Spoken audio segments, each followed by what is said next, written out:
So can you share more about the influence of Esther Hicks on your journey? Sure. So as a lifelong atheist, it's hard for me to recognize God because I learn everything through the experiences of my six senses. So if I recognize the experience, I can't believe. Okay. So Esther, I mentioned that she taught me how to relax my mind and experience the vibration of my heart. I mean, not the heart beating, but kind of an inner voice from within, right? So she was teaching this and I followed her. That's very important because my mind made me to believe that I was just this body and I could not hear my own heart. And she said that you are not a drop of water in the ocean. You are the ocean. So I was supposed to feel the vibration of the ocean instead of just feeling the drop of water. Okay. So I employed her teaching in the process of writing this book, and it amazed myself every day. As you know, that English is not my first language. It's okay. So, yeah. So it's even very challenging for me to write such a profound topic in Chinese. But during the process, I wrote like a pro. I was excited every day. Yeah. And I could not believe I finished it in less than 1 year. My first book took me like a decade to finish. Yeah. And then also during this process, when I was writing, all the needed information and the resources just naturally flew into my life. It's like downloaded into my life to serve this one purpose. It was easy to find the resources.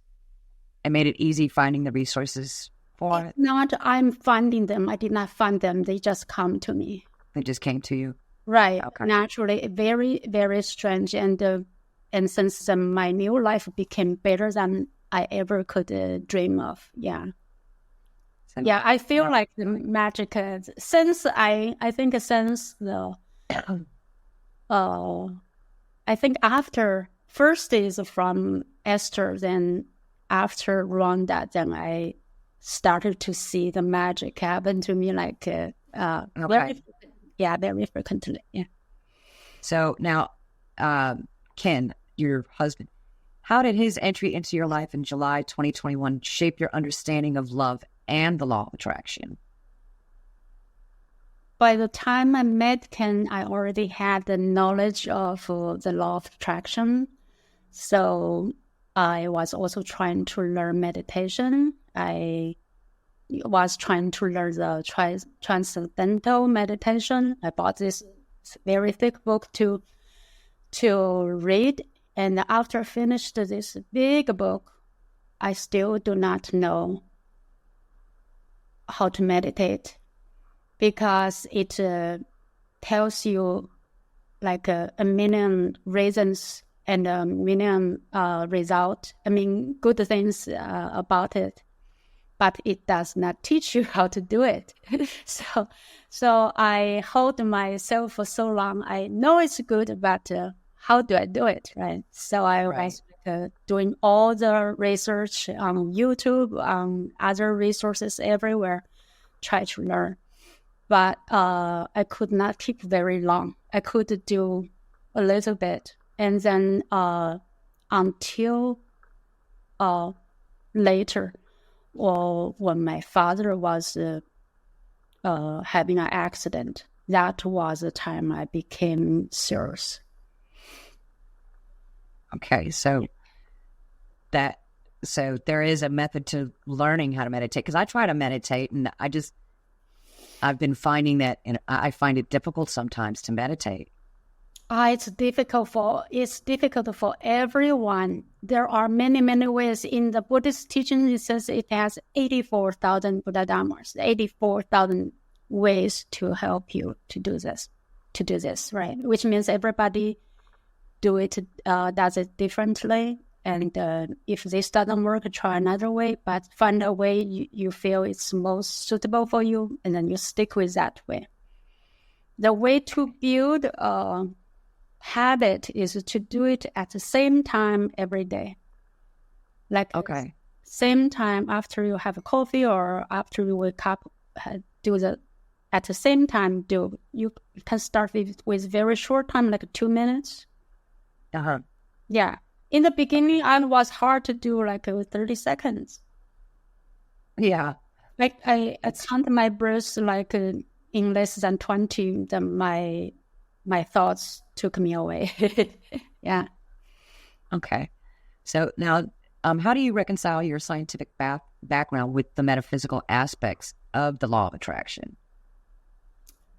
I think the law of vibration and the double slit experiment, these two things helped me to bridge the gap between science and the law of attraction. The law of vibration states that everything in the universe is in motion, so your thoughts is not exceptional. And then the double slit experiment made me confident that bigger dreams can be achieved by synchronizing with like-minded people. Okay. Yeah, like now you and I, we are communicating, right? And right. Yeah, if we don't have the same interest, we would not sign up for this task. Right. No, and I'm taking all of this in because this is stuff that I need to learn, to go on this path, because that's what I'm trying to accomplish. Now, did the pain that you've been going through with your slip disc, was there a role that it played in your journey towards your spiritual awakening? Yes. I think every step was the pain directed me. And the huge pains stopped me from thinking and allowed my intuition to guide me towards spiritual awakening and self-realization. And when I mention spiritual awakening, I mean I eventually connected to the source of wisdom. I thought I had wisdom before, but I didn't. And that was why I experienced so much pain and felt limited, right?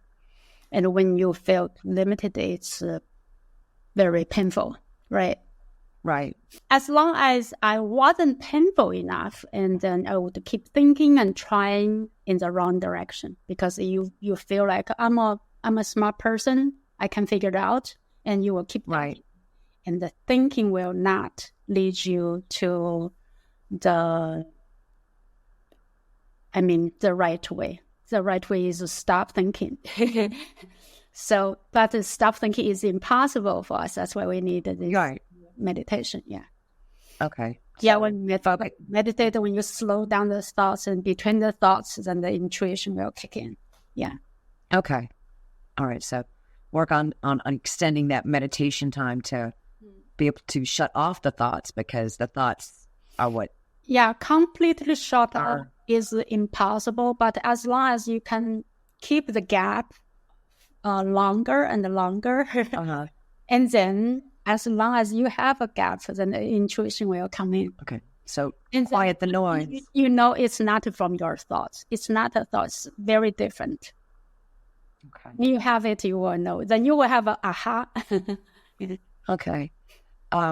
Can you tell us about the profound events at the end of 2022 that shifted your perspective so dramatically? Yes.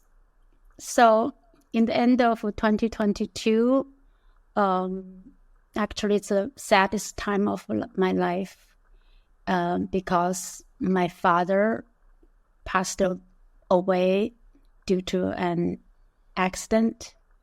So it's very hard. Anyway, so when he was in the hospital, I could not get there, and then the hospital told me, and my brother also told me that he was put in the ICU, and then it made me all anxious. And I was in the process of applying for the emergency visa and, book the air tickets to go back, but I could not do it right away because the costs of the air tickets and the quarantine was very expensive, right? If you do want to do the second day or second, third day, whatever, those were like I could not afford.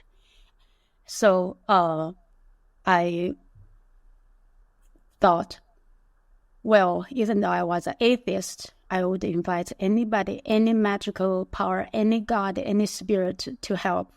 So I asked my old friends, please pray for my father and please do whatever religion you are, use your own way to help my father. And also when he was in the hospital, he was shut down and then there was no food for him, right? So I was so anxious, but I could not help him. So I searched from the internet and I found this Avalokitesvara's mantra. All money, buy my home. All money, buy my home. Yeah. So before that, I never tried any mantra. And I could not believe how can a mantra do anything, make any difference, right? You're doing here and some things there. I had no idea. But by this time, I was kind of, well, it maybe works. If a cell phone can receive, can talk, can see from so far away, maybe mantra works, right? So it was like, I wish it work or any other religious teaching might work. Please help, right? So I did this and I invited the other people to help. And then so I started to chant this mantra every day. And also by that time I could not sleep every night. My heart was like shaking, like thrilling every day. So I was doing this every day. And I thought I was doing for him, but eventually I realized that the good for me benefited me much more than it helped my father. Okay. I don't know how much he gets, but I know I get. Yeah. So it helped you more than it helped him, you would say? Yeah, I feel so. I don't know. I hope he did. Some other people say he did, but I don't know because I could not communicate with him with language. So, one thing is I know when he was in the hospital, I know he was helped. As he was shaking every time when the nurses touched him, moved him, he was like shaking like that. And then every time I jumped to him, I hold his arm, and he was like not only shaking, he was like cramping, right? That's very hard for him. So I hold him, and then I chant this. I chant this like in just like a few minutes, like in 5 minutes, he would calm down. Probably sometimes 2 or 3 minutes, he calmed down. Okay. Kind of when I keep doing it, then he calmed down and not shaking. Yeah. So you were eventually able to get to him, to be by his side? Right. I did eventually. It took me several weeks to get to him. That's good. Yeah. So it's so bad. That was a heart-wrenching experience. I can't even talk into this too much. It's just too. Yeah, I understand. I lost both my parents years ago, and it's still hard to talk about. Yeah.